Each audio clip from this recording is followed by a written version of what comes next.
So welcome everybody. My name is Diana Cedar and I'm the Employer Outreach Manager for UCSB Career Services. I'm joined by my colleague, Elena Hoogboom here, who is going to be helping me with some of the behind the scenes activities on this session. And of course, we have some wonderful recruiters that are going to be here to talk to you too, which is, that's why you're here. Briefly, this quarter, we're hosting 2 Prep with the Pros sessions designed to help you all feel confident and prepared for our winter networking mixer, which is taking place on Thursday, January the 29th from 1 to 3 p.m. in the SRB multipurpose room. And I want you all to put it on your calendar because this is very important. Today's session, which I'm very excited to welcome you to, is our first Prep with a Pro, and it's on crafting winning resumes and cover letters. And the employer here is Semler Brossy, a wonderful firm, which they will be telling you about shortly. So that's good. The second Prep with a Pro will be focused on networking and using LinkedIn, and will take place a week from today on the 21st from 3 to 4 p.m. also on Zoom. And will be hosted by another one of our fantastic employer partners, the Consolidated Electrical Distributors Group. They've done this before and they're wonderful. So Elena's going to put some of these things in the chat so that you can register for them. We strongly encourage you to participate. And again, our goal is for you to take what you learned in these sessions and put it into action on the networking mixer on the 29th at the networking mixer. This was very intentional. So as we move through the session today, we want you to feel free to put your burning questions into the chat, and we can interrupt the conversation and get to them if they're really important. Otherwise, we're going to wait to the end to answer questions and make sure we cover all those concerns you might have. And then to create a more connected and engaging experience, we really do invite you to, if you're comfortable, turn on your camera so that we can see your lovely faces, and that just increases the connectedness of this learning experience. So that's only if you're comfortable, but we do encourage that. One last thing before we start the presentation. UC recognizes that our programs occur on the unceded territory of the indigenous peoples of California, and that these lands were and continue to be of great importance to them. Every member of our community has and continues to benefit from the use and stewardship of these lands. And with respect and gratitude, we acknowledge and make visible our relationship to the original caretakers. And so now, as promised, it's my great pleasure to welcome Kate Jimenez and Abdullah Aburadi with Semler Brossy to discuss all things cover letter. So take it away. Thank you so much, Diana. It's a pleasure to be here today. So as she mentioned, my colleague and I are here to chat to you a little bit about resumes and cover letters. We are particularly well positioned to be talking to you about this because our company hires predominantly directly out of undergraduate programs at universities. So I'd say about 98% of our people come to us with just an undergraduate degree and the experience that they gained throughout their university experience. So we're delighted to be sharing our knowledge with you. To start with a couple introductions, I'll turn it over to my colleague, Abdullah. Thank you, Kate, and thank you, Diana. So my name is Abdullah Aburadi. I am, as Kate mentioned, one of those people who came directly out of college and joined Semler. In my time here, and that's the firm for about 3 years now, I've had the opportunity to advise a large amount of clients, public companies, across a wide range of industries. So retail, tech, logistics, industrials. I've done it, and it's been a great experience. And with this job, I've had so many tremendous experiences that I would not have had somewhere else with just my junior level. And I went to the University of Miami, and I got my BA in economics. Thank you, Abdullah. And my role is a little bit different at Semler Brossy. I am the director of talent.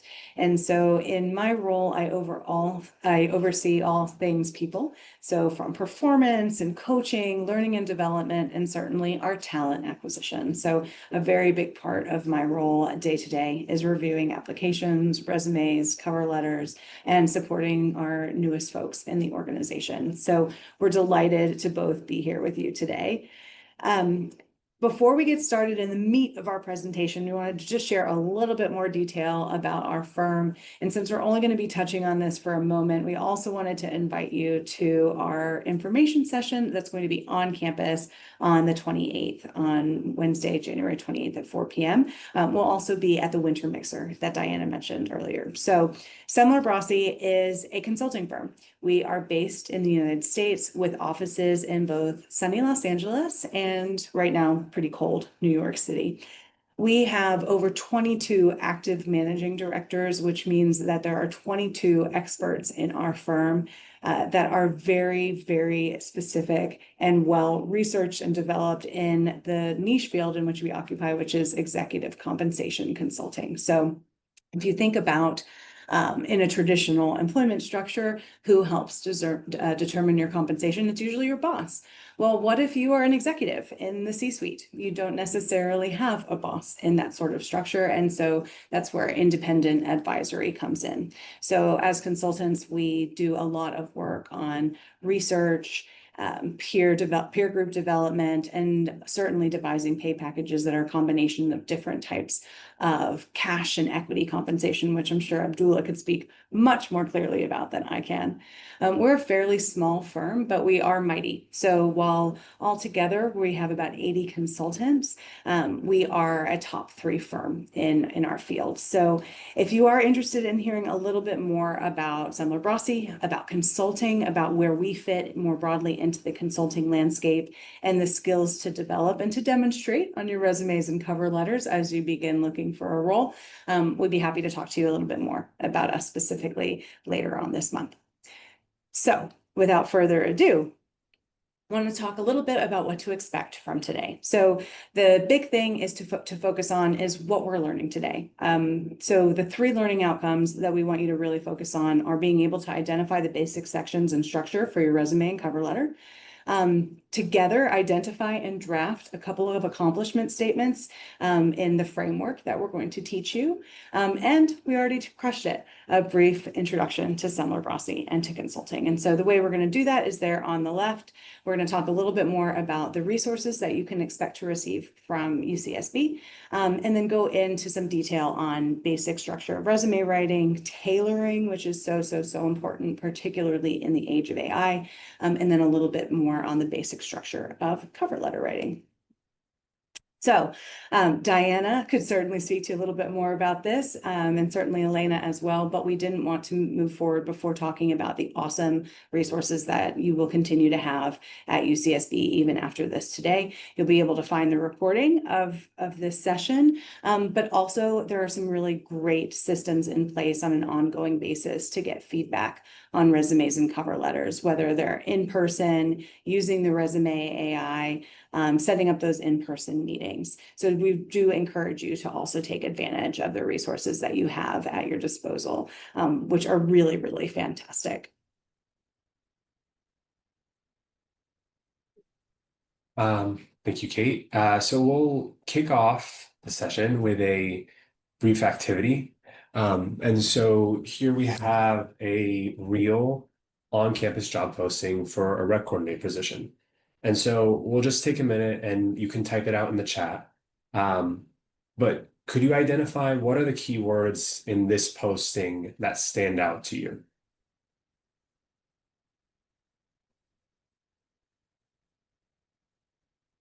So you're looking for maybe verbs or something that would help you tailor your resume to this posting or give you a sense of what you need to know or what they want you to know.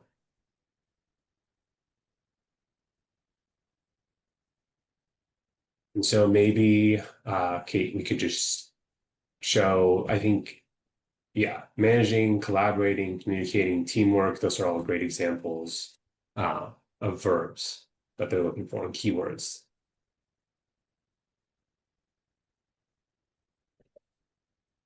I see a couple things in the chat. That's great. Thank you, Nicholas. Thank you, Danya.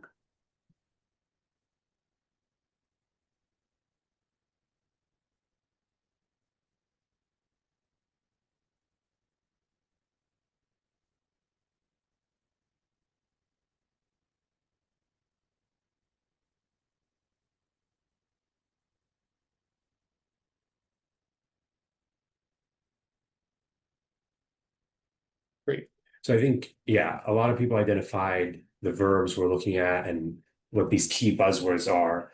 And so for this job posting from these key buzzwords, what these are telling you is a series of skills and experiences that the employer is looking for. And these are going to be the event, the communication, the coordination, and even though it's not highlighted here, attention to detail, which is mentioned in the chat, is also another great example. And this is what's going to help your resume or the document that you submit pass through that applicant tracking system that we're going to talk about more later, but that is what employers use to sort through the large amount of resumes that they get through. So these key buzzwords are, really important to tailoring your resume and getting through that first round. And we'll get back to this concept a little later on. So we can go to the next page. Thank you. So now we're just going to click into the basic resume structure and the relevant experience that you should put in your document. And so, the structure, I think everyone is sort of familiar with. You have your name, your contact information, important for the employer to have a way to, being able to reach out to you if they really like what they see. You have your objective, which is optional. And if you're going to put it in there, it's important that it be tailored to the job application you're going for. You'll have your education, your relevant experience, and leadership and activities. And maybe at this stage that you're at in college, I think employers will recognize the fact that the relevant experience portion might be smaller than the leadership activities, and that's just a standard part of the process. And so it's important to include both to give employers a good sense of, what you're taking on additional line responsibility, and that you're growth oriented. And then you'll have a skills and interest section that'll be things like maybe you have a programming language that you really know well, or maybe you're really skilled at Excel. You'll put that in there. And so just some best practices as well. When you're writing these documents, and in general, when writing anything, I'm sure the first time you write it is going to be always a draft. And so you write it and then you come back to it and you edit and you edit and you edit. And then just keeping it to a page, use formatting for easier readability, use a readable font, all things that I'm sure are just standard practice, but good to remind of.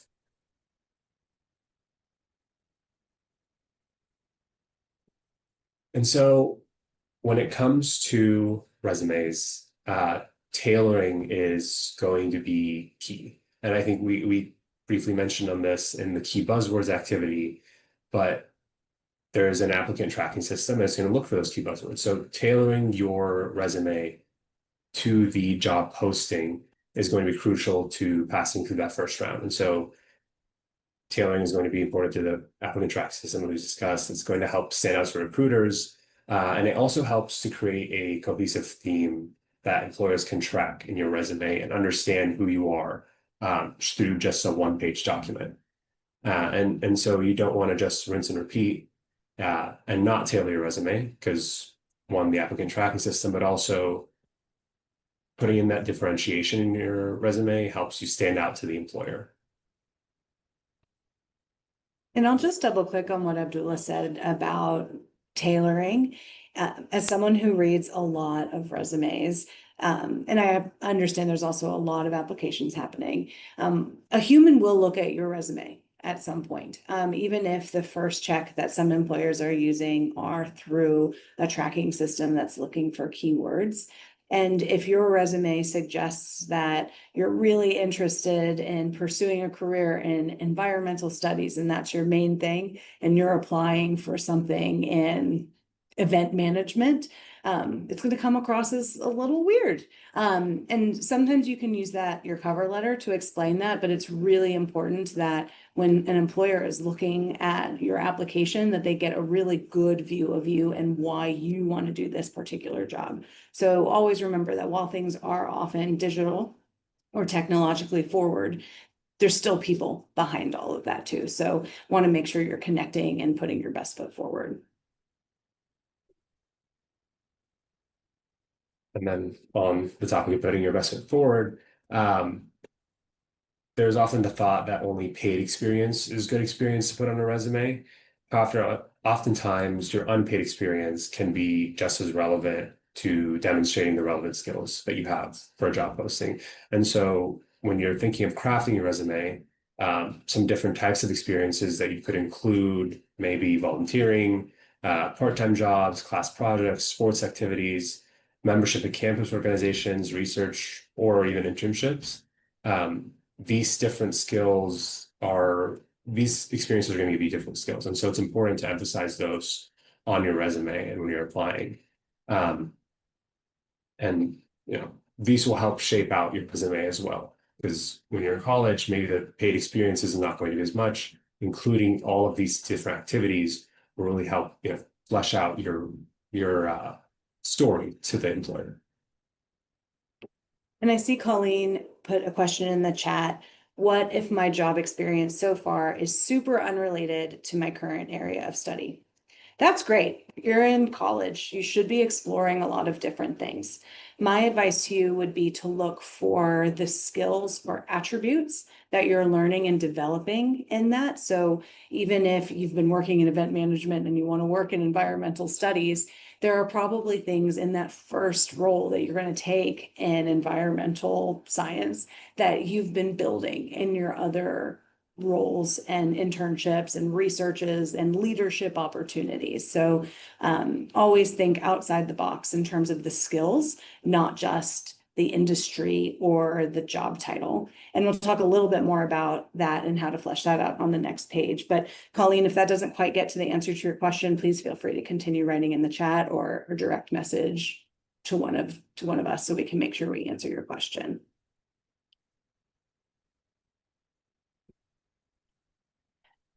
So continuing on from what Abdullah said, I want to talk a little bit about professional experience and dig a little bit more into that and really aligned with the question that Colleen asked us in the chat.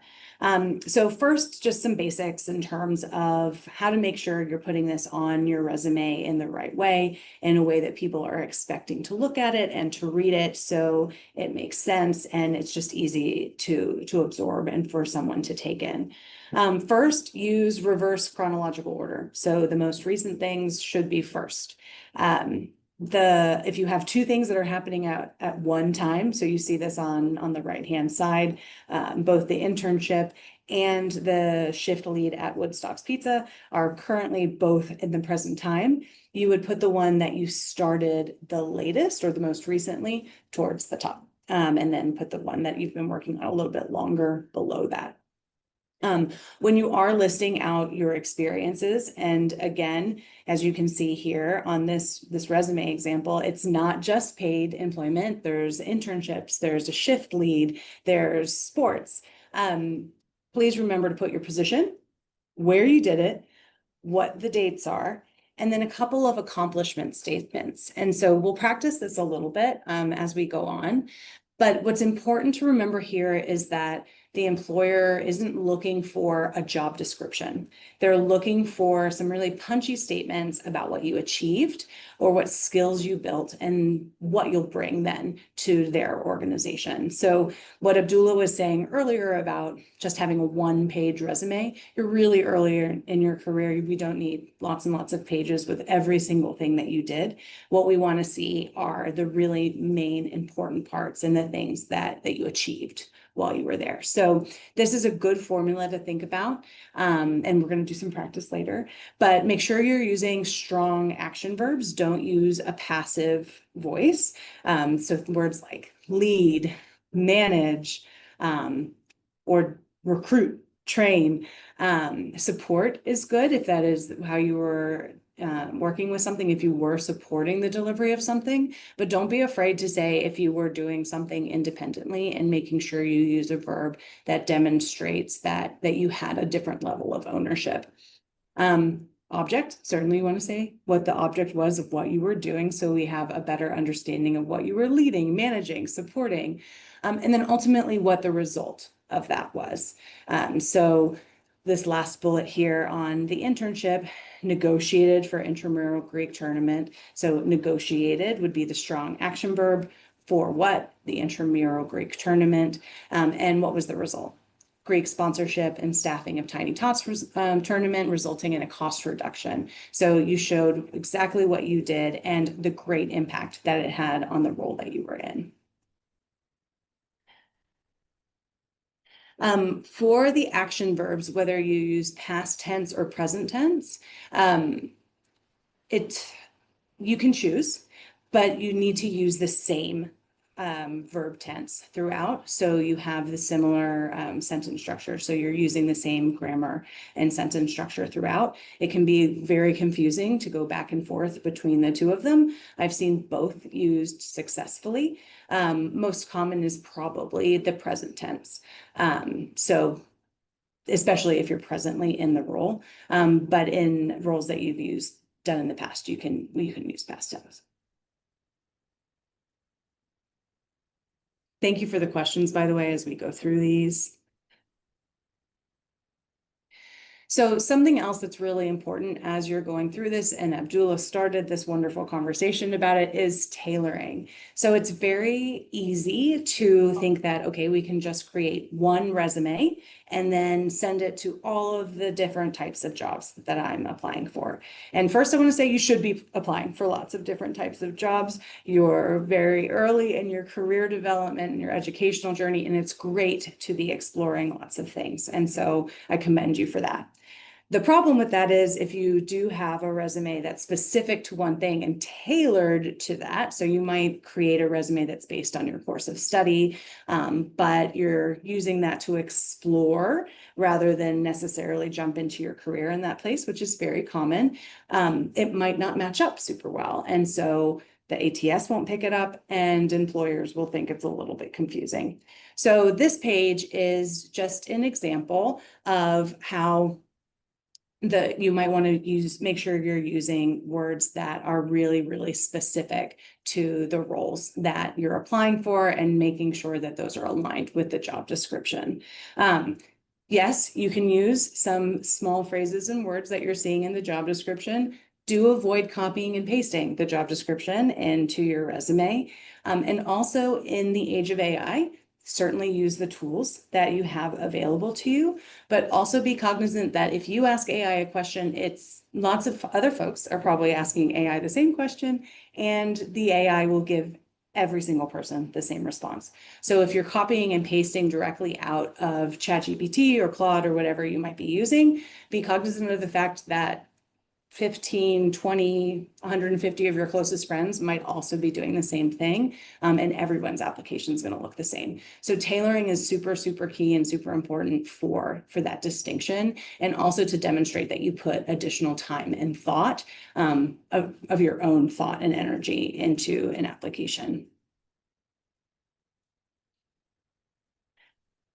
As promised, we thought it would be a good opportunity to practice writing some of these statements on your own and also sharing them. So we'll give everyone 2 minutes to get started and start thinking about the formula and a couple achievement statements that are applicable to you, that demonstrate some strong skills that you probably could take to any different number of roles. So attention to detail was something that was mentioned, but wasn't necessarily highlighted in an earlier exercise that we did, but is going to be super, super helpful no matter what role that you take on. If you're writing anything, if you're in charge of projects, having a good attention to detail and following through are critical. So you might choose to write a statement about attention to detail.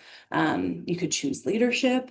That always goes a long way when you've proactively taken a step forward to lead, to drive, or to own something. So I'll stop talking and give everyone a moment. And hopefully we'll see a couple formulas as examples that we can share in the chat.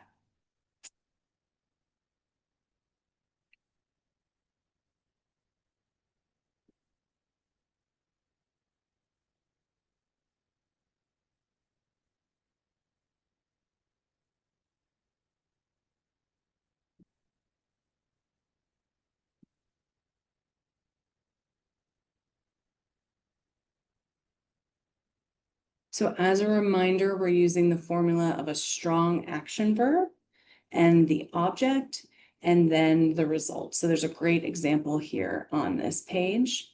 And hopefully we'll have someone brave enough to share an achievement statement and be celebrated by everyone on this call.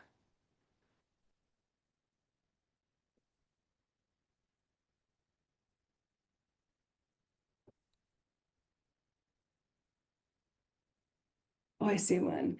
Thank you so much. Is it pronounced Jaya? Implemented classroom management and collaboration strategies to ensure a safe learning environment. That is fantastic. Thank you so much for sharing that. So we've got implemented as a great action verb. It shows that you were in control, you were pushing something forward. What did you do? Classroom management and collaboration strategies. And what was the outcome? Ensuring a safe learning environment. That's fantastic. I see a couple more, Nicholas and Anna. Oops, excellently going forward. Sorry about that. Fantastic. Strong words here. Built, organized, directed. Wonderful. Those are great action verbs. I see some great outcomes too. Decrease in time spent. So we've got some great efficiency there. Organized and led to help people on the autism spectrum socialize and connect with the community. That's wonderful.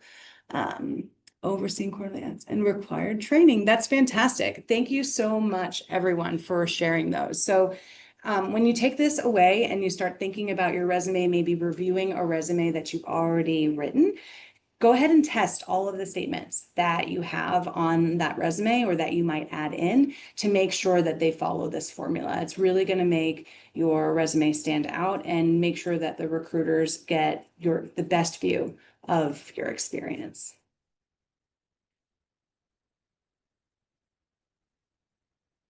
So we've touched quite a bit on resumes. I'll pass it back to my colleague Abdullah to chat a little bit about cover letters. Thank you. So resumes are the meat of your application, but sometimes an employer might also ask, or an application might also ask for a cover letter. And oftentimes these will be optional, so they're not required. But if you do put one together and you take the, extra step and effort into your application to really make it whole, you'll want to make sure that it is relevant, meaningful, and again, similar to the resume, tailored to the application. So if you're going to take the extra step, really go all the way for it and make sure it's a meaningful part of your application. And so you'll want to keep it specific to the position and the individual person. So if you know the hiring manager, et cetera, and you want to make it addressed to them, about the same length as your resume. You want to keep it at about 3/4 to a page long. And you want to make it clear. You want to make it purposeful and you want to make it pointed. You want to get to the point and really convey what it is you want to say in a concise and succinct manner. And you also want to, give the story to your contributions and skills. So while your resume might include your skills and experiences listed out, this is where you kind of want to go into a narrative around how this shapes you and how this shapes your application and put it all together in a narrative format more so. As Kate mentioned, AI is a great tool and I certainly use it pretty frequently. But when you do use it, you want to be careful. So you want to use it as a tool, but not a substitute for yourself. And I think that's, my thinking and how to approach it. But you want to use it to improve and, maybe cut time on how long it takes you to put together a cover letter. But you want to, at the end of the day, be the one to own the product at the end of it. And that goes back to the point of, tailor, tailor, tailor. Make sure you tailor your cover letter, your resume, and every part of your application. And so with a cover letter, there's going to be, a few basics parts of it. Has a basic structure. So you'll want to have a header that's the same as your resume. That's going to include your contact information. Again, another way to reinforce and show whoever's going to be reviewing this how they can actually reach out to you. you're going to want to include the date and an address block. So it'll include your, the name of the person that you're sending it to and the street address of the company. And then you'll want to include the salutation. So this could be as simple as "Dear hiring manager." That's frequently, sufficient. Or if you know the specific name of the person who's going to be reviewing it, then you would put their name there. So if you're sending it to Semler Brossy, maybe you put "Dear Kate Jimenez." And then you'll want to include the detail section, which we'll cover on the next page, and then, standard letter, a closer.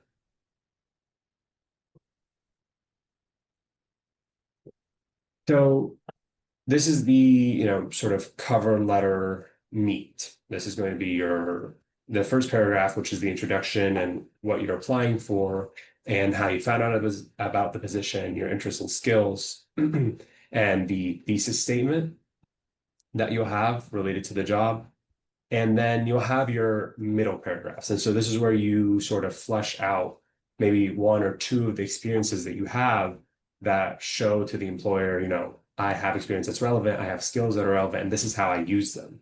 And so when you're going through your cover letter and you're highlighting your skills, you'll want to keep in mind the STARS method. And this is a really helpful way of thinking of framing your experiences, not only in a cover letter, but also in an interview. And STARS stands for the situation, the task, the action, the result, and the so what. So you're going to want to demonstrate or create the story around maybe 1 to 2 situations where you took an action and accomplished something, and just framing each one of those situations using the STARS method really helps to make it clear to yourself as to why am I mentioning this, why am I putting this in my cover letter, but it also helps your employer or the interviewer or whoever's reading the cover letter understand, why am I reading this, what am I supposed to take away from this. And that really helps with, understanding your application as a whole, including the cover letter and the resume, and putting it all together to understand you as an applicant.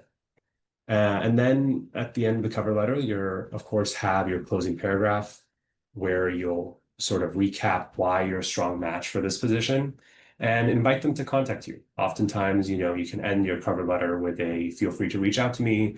I would be happy to further discuss my relevant experience of position," or something along those lines. And then, as always, you'll have a standard, closing salutation. And going back to Colleen and Lauren's question from earlier in the presentation around what if your job experience and your course of study are totally different, even if a cover letter isn't required, this is often a great place to explain what you might think someone thinks are wildly different, and your interests and your motivations. So try to put yourself in the position of someone who knows nothing about you and what they might think if they looked at your resume. Then use your cover letter as an opportunity to fill in any gaps. And, like Abdullah says, to get to really know your application and your experiences. Yeah. I 100% agree with that. And I'll just give a brief tidbit about myself, actually. That's kind of relevant. I spent most of college actually as a biochemistry major. And I think in a lot of my job applications, I use the cover letter to sort of explain how my data analytics, while I was working in a laboratory, was relevant to the jobs that I eventually ended up applying for at the end of college. And so that's just one part of my relevant experience that I might find helpful. So another version of the cover letter is to put it in a bullet point style. So this will be largely the same as the solely paragraph version that we discussed on the prior page. The difference here is that you'll break out your situations or your STARS examples into bullet points. So pick 3 to 4 top skills or qualifications the employer is seeking based on the job description that match your interests, and just put those in a bullet point format. And one advantage of this style of cover letter is it makes it extremely clear, especially when you have these bolded headers leading into each bullet point. Very quickly, the employer will look at this and be able to tell exactly what you're trying to tell them or what you're trying to convey. And so that's one advantage to this style of cover letter. But same as the other one, you're going to have an introduction paragraph where you introduce yourself and your thesis statement. And you're going to continue to want to use the STARS method um, to explain the situation and give it still a narrative so that you're not just repeating your resume in the cover letter. And then again, you'll have your closing paragraph and your closing salutation. And now I think we're going to have a couple practice situations. That's right. We're going to have some practice situations. So to wrap up our time together before we get into any additional questions that we might have, we're going to ask for a little bit of participation. So we've learned quite a lot about resumes and cover letters. And so in this exercise, we're going to ask you all to be the recruiter. So we would like to know if, based on the previous resume or previous, job description that we saw, we should consider this candidate for an interview. So I'm going to just go back to that little job at the beginning. Well, and I'll keep these words highlighted. So everyone take a look.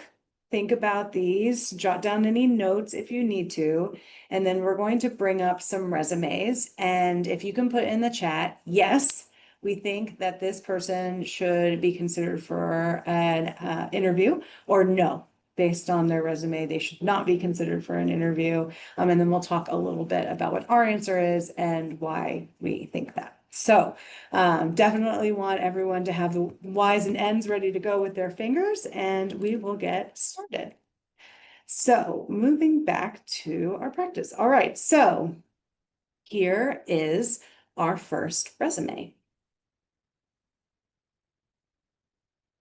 So we'll count down from 10, 9, 8.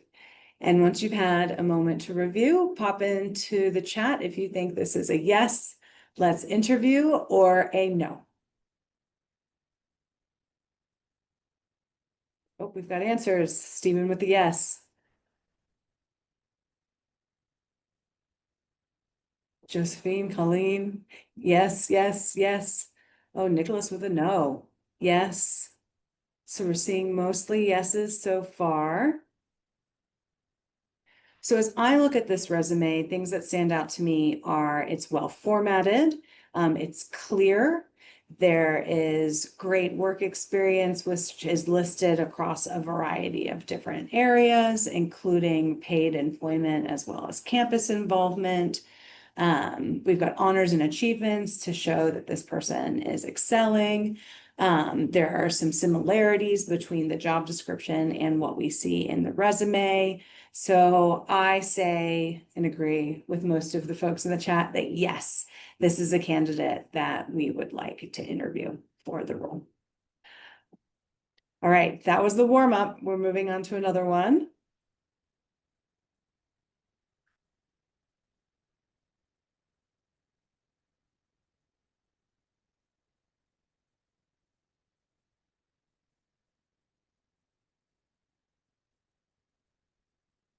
So do we think that we should interview Catherine?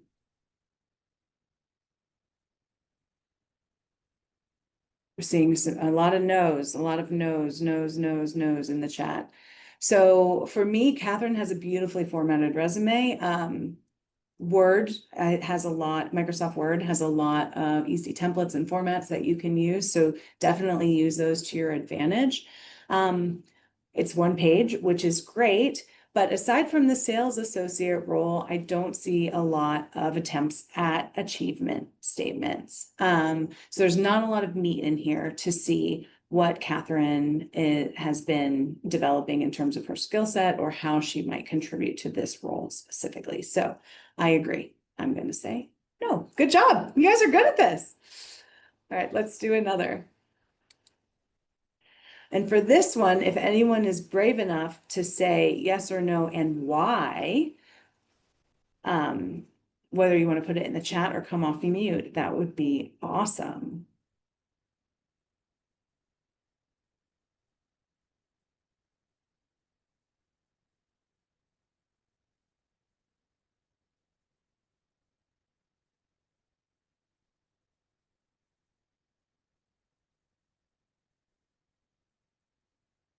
Maybe we can just go for yeses or nos. Anyone want to say yes or no in the chat?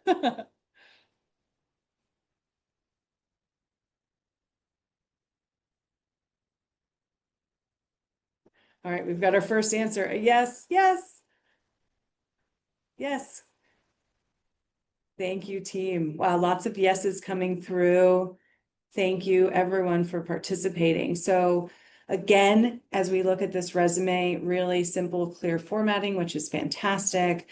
A great summary at the top. We've got education. We've got specific areas for teaching experience, for leadership experience, for technical skills, honors and activities.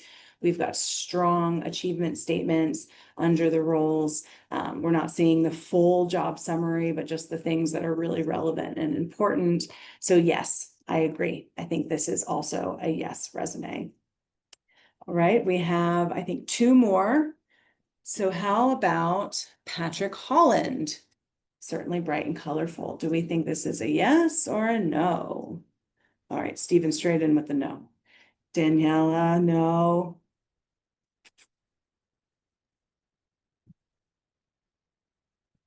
No, no. Oh, lots of no's. Poor Patrick. Poor Patrick. Well, Lauren, crushing it. Thank you for participating in Why You Think. Yes, very vague in regards to work experience. So it's certainly fun to look at, which is very nice and it draws the eye, but it's very surface level. There's not a lot to go off of except for an about me statement. And so if you were perhaps applying for a role in maybe some sort of creative field where you would need to do visual displays of information, certainly props. But also remember, you got to back it up with what you've been working on, what you're achieving, and what is relevant to the role, and what you can bring forward as a candidate. So Lauren, thank you very much. All right, next slide from Greta. Yes, Colleen, he does have Jedi level patience. Make sure you put that on your resume or cover letter if you also have Jedi level patience, only a small fraction of the time.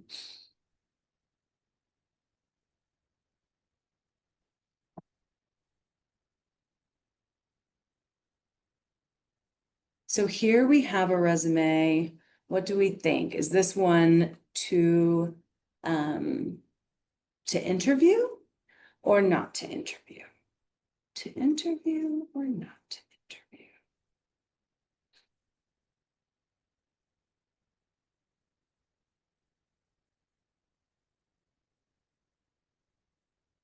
This one is a little bit tricky, I think, because their course of study and their experience is in a field that might seem quite different than the role that they're applying for.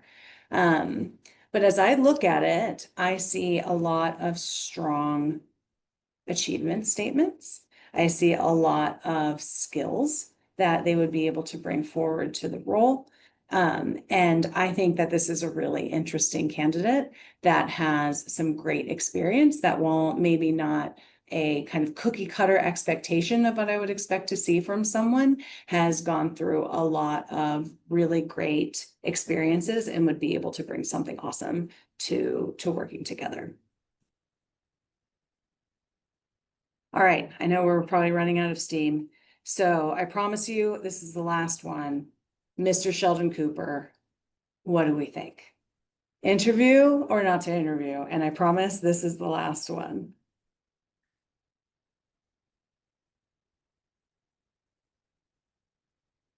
And I just have one note or observation, but all of the ones we said yes to so far, they didn't have that bachelor's degree in kinesiology or sports management that said preferred. And I think a lot of people might read that and get dissuaded if they don't have that bachelor's degree in that specific subject. But it's really about the experience and how you can shape it on your resume to be relevant to the application. Yeah, that's absolutely right, Abdullah. And I'll talk a little bit about our firm in the context of that statement as well. So we are consultants. We work in executive compensation consulting. Many folks come to us that have studied economics or finance. But we actually think it's so important for folks to come to us that have explored the things that they're interested in, and taken the opportunity to be students and to really just learn and absorb and be sponges.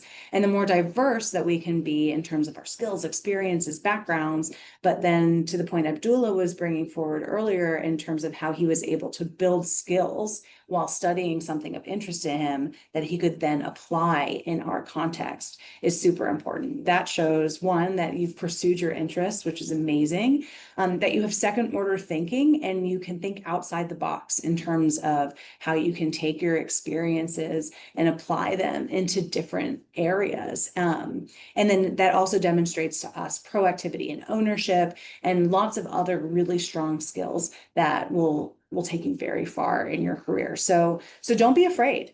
Think outside the box, think creatively, demonstrate that on your resume, bring that into a cover letter. Employers love to see that. And don't get discouraged. You're going to apply for a lot of jobs that you're not going to get. You're going to apply for jobs that you don't get the first time and maybe you get the second time, and it all works out in the end. So always remember also to bring a super positive attitude to this. It can get really tiring and exhausting, and but at the end of the day, it's really, really worth it because you're going to be able to align very, very well with that job that's right for you and the you that's right for that job. So thank you so much. We did get some answers about no, Sheldon. Sadly, we shouldn't interview Sheldon. But Abdullah and I have had an opportunity to share a lot with you about our experience with resumes and with cover letters. Thank you for the participation that you've given so far. Thank you for the questions so far. If you do have any other questions or things that you were wondering about, we're going to hang on the call for about another 10 minutes. We'd love to hear from you, even if it's just to say hi. So feel free to pop questions into the chat, or feel free to come off mute to introduce yourselves, what you're studying, and let us know what you're wondering about.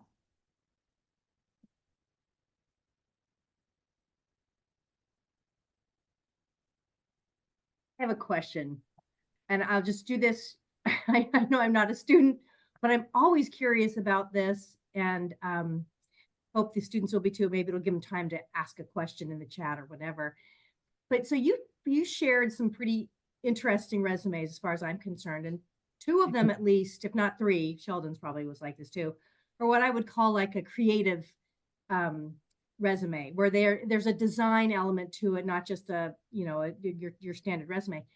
Do those make it through an ATS system, or do you need something that's slightly more basic? They can make it through an ATS system, yes. It depends on how the applicant tracking system is set up to operate, and they all function a little bit differently.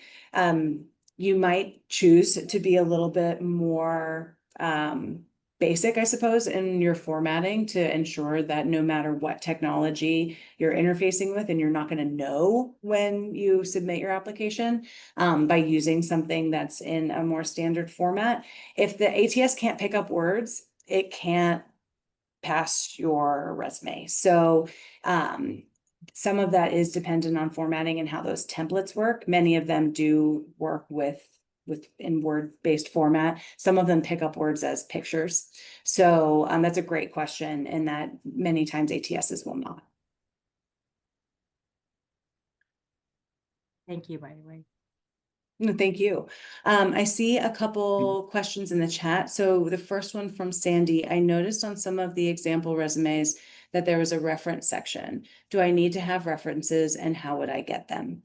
So that's a great question. You will likely need references at some point in your job application process. However, it's not necessary to put them on your resume. So for example, our standard process is to collect several professional references and several personal references, acknowledging that the majority of our applicants are coming directly out of university. Thinking back to that pie chart slide, there's a lot of different areas that you can get experience and that you might have a professional reference from, whether that's from coaching a sports team or being in an internship, or perhaps having paid work experience in hospitality to, help cover books and tuition and all of those different things. Generally speaking, an employer will not reach out to your references unless they've asked for your permission to do that. So if, depending on what else you have to put on your resume, I would emphasize making sure you've got the right achievements and skills over listing references. Another way that we often see, if you want to demonstrate that you have references already in advance, is just to say references available on request. So folks will know that you're ready to go.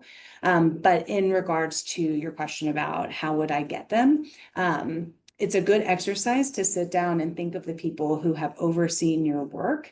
And again, thinking about that pie chart, and I'll just go back to it so everyone knows what I'm talking about, and who would have a good view of the different skills that you've developed and whatever you're saying those achievements are on your resume. And they're going to come from a lot of different places. You don't need to ask them necessarily to be a reference for you right this moment if you're not applying for anything, but just building relationships with folks that you know you're going to ask to help you at some point is always a really good practice. And generally they're going to say yes because you did a great job and they want to help you out. It's a very accepted practice to ask people for references and for them to provide them. Thank you for that question. And we've got quite a few in here. This is great. So from Colleen, if the cover letter is an option, is there ever a scenario where it's better not to write one? Yes. If your cover letter is just a repeat of your resume but doesn't add any color, it's probably not worth attaching it. If your cover letter hasn't been spell checked or reviewed to update the fact that you're applying for Semler Brossy instead of McKinsey and the cover letter still says McKinsey, don't attach it. I think the purpose of a cover letter is to demonstrate something above and beyond what is on your resume. So if you don't feel that you have anything else to say or you're not that interested, don't take the time to write a cover letter. But if you've been really thoughtful about the cover letter, it's going to add value to your resume and to your application, excuse me. But just make sure that it does. Next question from Josephine. How far back can you reach for experience? Is high school experience still relevant? So I would say yes. It becomes less relevant as you become more experienced in your academic career. So as if you're a freshman, it's certainly super important. If you're a senior, it's less important. And so how that might be perceived on a resume is if you're a senior and you haven't had anything to add that's meaningful with achievement statements to demonstrate your skill set in the last 3 years of your college journey, we might think that you haven't been doing anything. It's important to include it if it's important to include high school experience if it's building on your skill set and demonstrates tailoring to the specific role that you're applying for. And if you haven't had any experiences, and sometimes we do see this, or not as many meaningful experiences during your college years, perhaps you had an illness or you took a leave of absence, that's important to explain in your cover letter. But if you're thinking about this very broad spectrum of professional experience, I'm confident that you'll be able to draw from your college experience to really bring out those skills and align with the jobs that you're applying for. From Nicholas, what is the educational work experience background of most consultants at Semler Brossy? I love this question.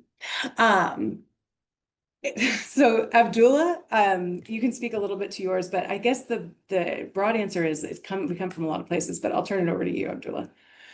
Yeah, I think on its face, a lot of people here have what you might expect, like a BA in economics and or in business administration, something along those lines, or finance. But there are a wide range of people. So I think, one of our partners, I think he got his BA in biochemistry. I know someone who was here who had his BA in biochemistry as well. I spent most of my college experience as a biochemistry major, even though I did end up getting my degree ultimately in economics. A lot of my coursework and a lot of my experience at the time I applied was in lab work and research. And so it just varies. I think there's a wide range of educational and work background. Yes.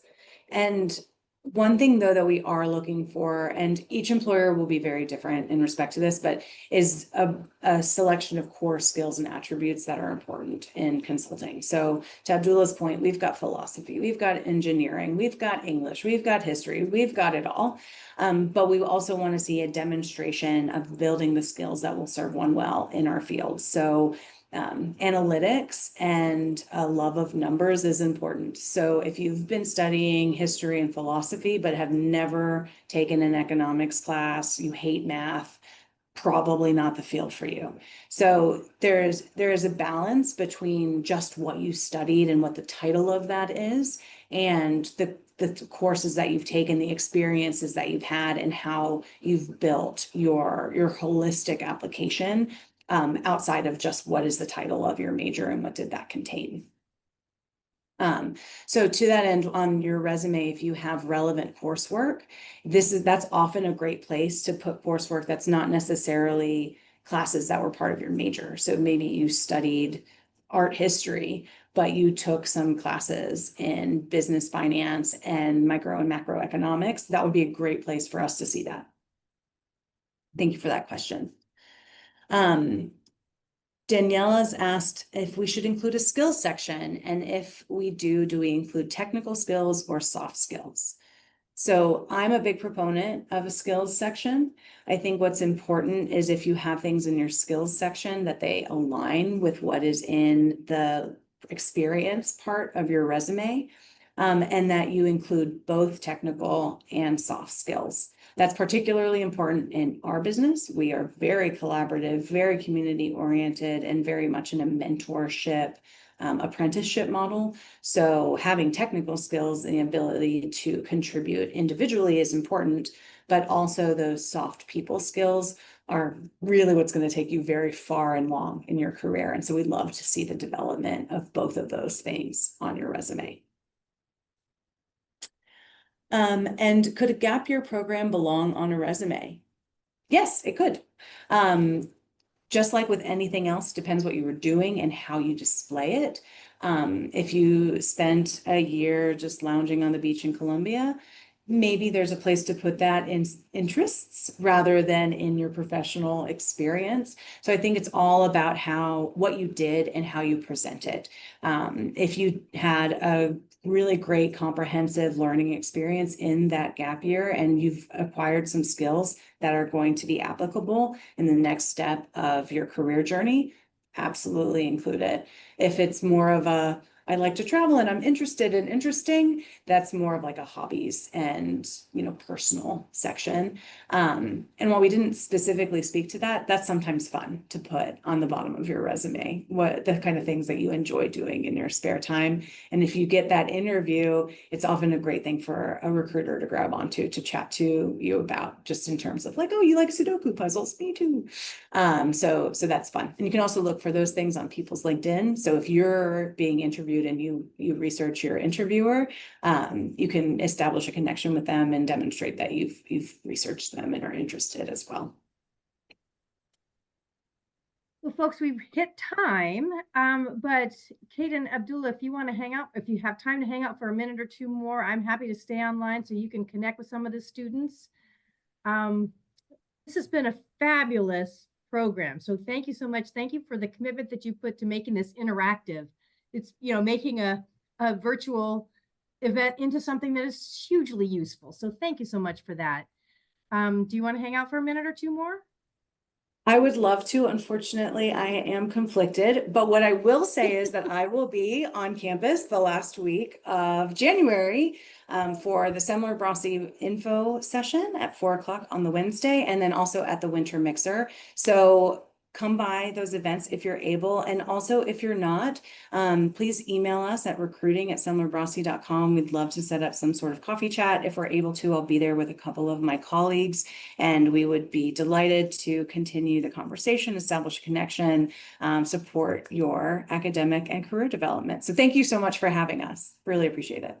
We appreciate you. Thank you so much. See you soon. Awesome. Take care. Yes, see you. Thanks, Abdullah. Bye, everybody. Bye.